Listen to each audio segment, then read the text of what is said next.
The crew of the USS Indianapolis had a terrifying option in the last days of World War II: burn on their sinking ship or brave the shark-infested waters of the Pacific with flames roaring. Time is running out. Their decision is life or death. This is the narrative of the USS Indianapolis and the incredible events that occurred in her perilous waters.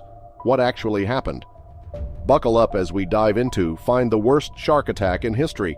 In July 1945, the 610-foot-long heavy cruiser USS Indianapolis, which had served as the flagship under President Franklin D. Roosevelt, played a crucial role in ending World War II at tremendous risk to the hundreds of sailors stationed on her.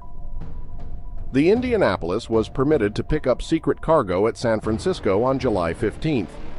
Nobody was aware that the first successful nuclear test, which launched the atomic age, had taken place just hours before. 2 officers boarded the Indianapolis after it had anchored in Hunters Point Navy shipyard in the middle of night. The vessel was shrouded in mystery, carrying 2 canisters roughly 3 feet by 4 feet tall, which were welded to the deck, so much so that even the personnel assigned to watch it around the clock were unaware. Before departing port, Ship Captain Charles McVay informed the crew that they were on a top-secret assignment that he could not reveal. He did, however, inform them that if the ship were ordered to abandon ship during the voyage, the cargo would be placed in a lifeboat ahead of everyone else. The crew made a direct run to Tinian after refueling at Pearl Harbor at the cruiser's top speed of roughly 25 knots. The squad was already on high alert, and they were warned that every day they saved on their voyage would bring the battle to an end. The 5,000-mile flight from San Francisco to Tinian Island in the Pacific, one of the busiest airfields during the war, took only 10 days. Bombers were promptly dispatched to strike Japan from this key site.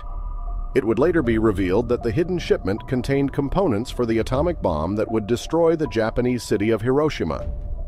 After a brief layover in Guam, the Indiana was scheduled to travel to the Leyte Gulf for 2 weeks of training before joining the Naval Task Force in Okinawa for the planned attack of Han Shuin in November 1945. Because the Indianapolis lacks sonar to detect submarines, the captain requested an escort vessel, which was rejected, leaving the ship and its crew vulnerable to the lurking danger. The decision was not regarded to be exceptional, considering the ship was a fast cruiser that had previously cruised alone. Furthermore, the area was deemed to pose little danger, and escort warships were limited at the time due to intense kamikaze strikes and preparations for the Japanese invasion. It was a decision that would cost hundreds of lives in the end. On July 30th, shortly after midnight, a Japanese submarine, the I-58, detected the Indianapolis.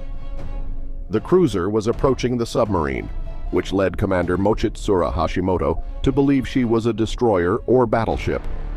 He waited until the vessel was around 1,500 yards away before unleashing a 6-shot barrage. Each torpedo was equipped with a 210-pound explosive charge. The first torpedo exploded, blowing the ship's bow clear out of the water and burning the fuel tank, resulting in a towering fire. The top-heavy ship began to list onto its side as fires raged below. Another torpedo hit Cruise's berthing sections, igniting the powder magazines and producing a sequence of blasts that tore the ship apart and took off the vessel's communications. When the explosives hit the sleeping quarters, they killed a fourth of the crew, with more than 300 men dying as the flaming vessel took on water in just 12 minutes. The vessel, which was the length of 2 football fields, vanished beneath the waves. The initial crew of 1,195 was left struggling, abandoned and helpless in the murky seas, but surviving the submarine strike was only the beginning of their adventure. The crew were engulfed by thick fuel oil as the ship sank, which burned their eyes and clogged their throats. With 12-foot seas, it was impossible to flee the slick area without extreme wrenching and then vomiting. The taste of oil entered their mouths as they realized the gravity of their situation.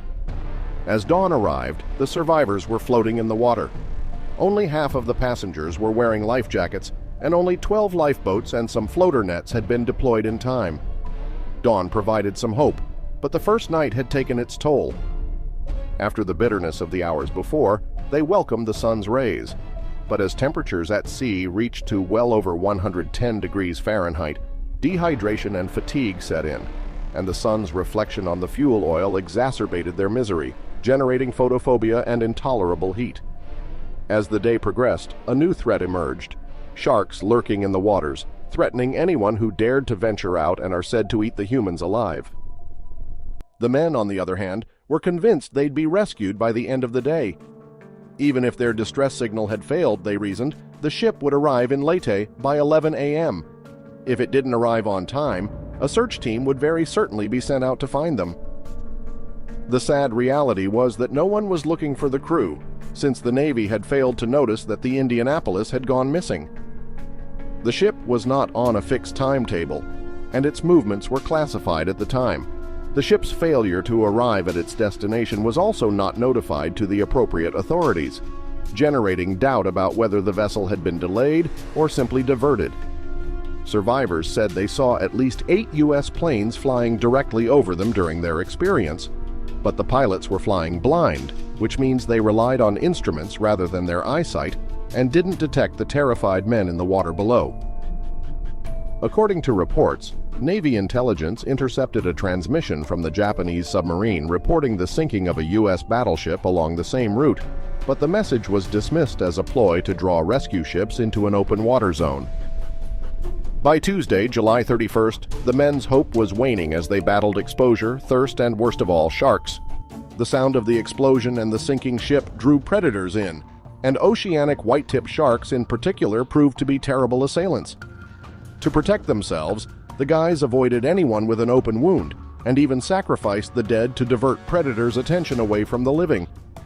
Every dawn, the sharks would rip off them, lingering over the injured and dying during the day, and preying on the surviving again at night.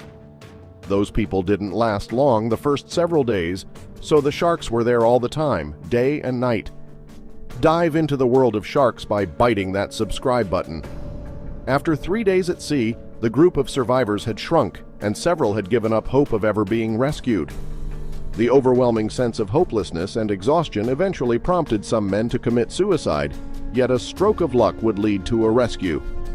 A U.S. Navy patrol aircraft pilot who had detected an oil slick while fixing an antenna spotted sailors and Marines on September 10th. The pilot quickly wheeled the plane and prepared for combat, suspecting an enemy submarine.